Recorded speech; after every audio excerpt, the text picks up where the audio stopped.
안녕하십니까, 박사입니다. 지난 주말 트럼프가 플로리다 마랄라고에서 헬로윈 파티를 여는 모습입니다. 화려한 광란의 1920년대 스타일의 의상을 입은 손님들과 공연자들이 누비면서 음식을 제공했습니다. 피츠제럴드 위대한 개츠비 컨셉의 파티였습니다. 도널드 트럼프가 개츠비 역할을 맡았습니다. 바로 이때 미국 최대 기아 퇴치 프로그램인 스냅, 즉 푸드 스탬프가 연방정부 셧다운으로 중단됐습니다. 4,200만 명의 저소득층이 식량 부족 위기에 처한 시점에 대통령이 이 짓을 하고 있습니다. 샴페인이 흐르고 플래퍼 복장을 한 무희들이 공연을 하는 동안 트럼프가 개츠비 흉내를 내고 있습니다. 트럼프의 비판론자인 캘리포니아 주지사 게빈 뉴섬도 트럼프를 맹렬히 비판했습니다. 게빈 뉴섬도 정상은 아니지만 트럼프 역시 정상은 아닙니다. 커네티컷 출신 민주당 상원의원 크리스 머피는 트럼프가 미국 국민에게 얼마나 무자비한지 뻔뻔하게 드러내는 모습에 항상 충격을 받는다고 했습니다. 그러면서 트럼프가 백만장자와 사업가 친구들을 위해 터무니없는 개츠비식 파티를 열면서 푸드 스탬프 지급을 불법적으로 거부했다고 말했습니다. 지 돈 가지고 지가 먹고 마시는 거지만 미국민들이 처한 상황을 고려하면 좀 너무한 것 아닌가 하는 생각이 듭니다. 영국의 텔레그래프는 이 헬로윈 파티에 참석하는 손님들이 입장료를 내야 할지는 불분명하지만 이전에 마랄라고에서 열렸던 비슷한 행사의 티켓 가격은 $1,000에 달했다고 시작했습니다. 댄서가 거대한 금박 마티니 잔 안에서 포즈를 취하는 모습도 있었고 카바레 댄서들이 정교한 안무를 선보이기도 했습니다. 파티에 참석한 사람들 중에는 국무장관 마르코 루비오, 트럼프의 두 딸 이방카 트럼프와 티파니 트럼프, 그리고 그들의 남편 제럿 쿠슈너와 마이클 블로스 등이 있었습니다. 영국 텔레그래프의 기사를 중국의 관찰자망도 그대로 옮겼습니다. 제목은 랴오부치드 털랑프, 화텐 주디, 4,200万美国人却真爱俄. 대단한 트럼프, 주지육림을 벌이는 동안 4,200만 명의 미국인이 쫄쫄 굶다입니다. 미국은 답이 없는 나라입니다. 지금 망하는 것은 중국, 러시아가 아니라 미국입니다. 로마 제국이 망하는 것과 같은 길을 아메리카가 걷고 있습니다. 미국 정부가 셧다운된 지 한 달이 넘었습니다. 정부 돈이 풀지 않아 민생이 동결되고 가난한 사람들에게는 지옥이 펼쳐지고 있습니다. 트럼프가 에이펙을 건너뛰고 바로 귀국해 헬로윈 파티에 참가했지만 그의 앞에 펼쳐진 상황은 만만치 않습니다. 10월 1일 시작된 연방정부 셧다운이 계속되면서 국가 기능이 멈췄습니다. 나라 구석구석이 난립니다. 4천만 명, 정확히는 4,170만 명의 의자는 푸드스탬프가 11월 1일부터 끊겼습니다. 600만 명의 저수입 계층도 난방 보조비가 중단됩니다. 또 100만 명의 미군 병사가 봉급을 받지 못한 상태에서 근무하고 있습니다.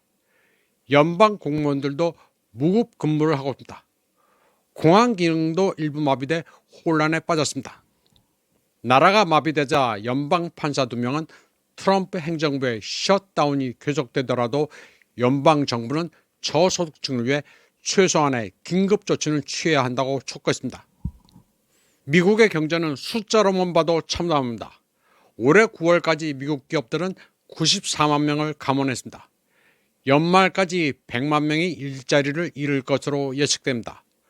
과학기술 인력만도 6개월 사이에 10만 명이 감원됐습니다. 브리지워터의 창립자 레이 달리오는 미국 근로자의 60%는 생산력이 없으며 경제 전체는 최고 부유층 1%가 지탱하는 중이라고 분석했습니다. YouGov 여론조사에 따르면 39%의 미국인들이 트럼프의 시정에 불만을 가지고 있습니다. 63%는 트럼프 행정부의 관리를 인정하지 못한다고 답했습니다.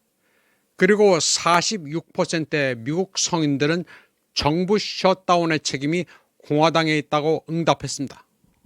미국에서 사람들이 일자리를 잃으면서 부익부, 빈익빈이 심화되는 데는 AI의 도입으로 인한 산업혁명의 구조적 문제도 얽혀 있습니다. 단순 노동이 사라지고 있는 추세에 미국 사회가 제대로 적응하지 못하는 측면도 있습니다. 모든 문제 요소들이 뒤섞여 있습니다. 나라가 난리가 났지만 트럼프는 파티의 열중입니다. 그러면서 정부 셧다운의 책임을 민주당에 돌렸습니다. 그는 급진적인 민주당이 셧다운을 해제하는 것을 거부하는 바람에 국민들이 고통을 받고 있다고 주장했습니다. 그러면서 자신은 재판관에게 합법적인 방법으로 자금을 제공할 수 있는지를 알아볼 것을 지시했다고 말했습니다. 그리고 그렇게만 된다면 우선 군인들과 법 집행기관에는 자금을 제공할 수 있을 거라고 말했습니다. 그리고 민주당에 전화를 해서 정부의 문을 다시 열 것을 촉구한다고 했습니다. 그러면서 민주당의 척 슈머의 사무실에 울면서 전화를 하는 바라고 말했습니다. 다음 소식입니다. 마리아 자하로바 러시아 외교부 대변인은 미국이 마약 카르텔 구실로 베네수엘라에 군사적 압박을 가하고 있다면서 모스크바는 마두로를 지지한다고 밝혔습니다. 그녀는 라틴 아메리카와 카리브해 지역을 평화롭게 유지해야 한다고 말했습니다. 아울러 미국 내 모든 마약 문제의 근원은 해외가 아니라 국내에 있다고 강조했습니다. 모든 마약 문제는 카라카스가 아니라 워싱턴에 있다고 잘라 말했습니다. 자하로바는 미국 민주당이 운영하는 의료 시스템에서 제약회사에 고용된 의사들이 환자들에게 진통제를 처방하는 것을 선호하고서 국민들을 합법적인 약물에 중독시키고 있다고 지적했습니다. 미국의 의료 시스템은 일반 미국민들이 비싼 치료를 받을 수 없어 처방 진통제에 의존하고 있다고 말했습니다. 자하로바는 극히 부유한 계층을 제외한 거의 모든 미국민들이 마약 중독자이며 진짜 치료를 받기보다는 진통제를 한 번 더 복용해 고통을 덜어내기를 원한다고 말했습니다. 그녀는 또 미국 주의 절반에서 대마초가 합법이라면서 미국 민주당이 마약 합법화를 계속 옹호한다고 지적했습니다. 자하로바는 미 국방부가 마약과 싸우려면 베네수엘라가 아니라 샌프란시스코, 로스앤젤레스, 뉴욕의 거리에서 시작하거나 로비스트, 대형 제약회사와 싸워야 한다고 말했습니다. 그녀는 뉴욕 거리에서는 저녁뿐 아니라 아침 6시부터 마리화나 냄새가 난다고 지적했습니다. 트럼프는 명백히 베네수엘라의 석유를 노리고 있습니다. 베네수엘라 제야 인사로 노벨 평화상을 받은 마리아 코리나 마차도는 자신이 집권하면 베네수엘라의 모든 석유 인프라를 민영화해 해당 기업들을 미국 기업에 이전하겠다고 약속했습니다. 그녀는 트럼프가 자기 나라를 침략해 주기를 바라고 있습니다. 마차도는 블룸버그의 미셸 후세인 쇼에서 이 같은 자신의 의중을 스스럼 없이 털어놨습니다. 노벨 평화상을 받은 것은 모두 미국과 서방의 이익에 봉사하라는 의미입니다. 한국인들은 이런 사정에 대부분 무지합니다.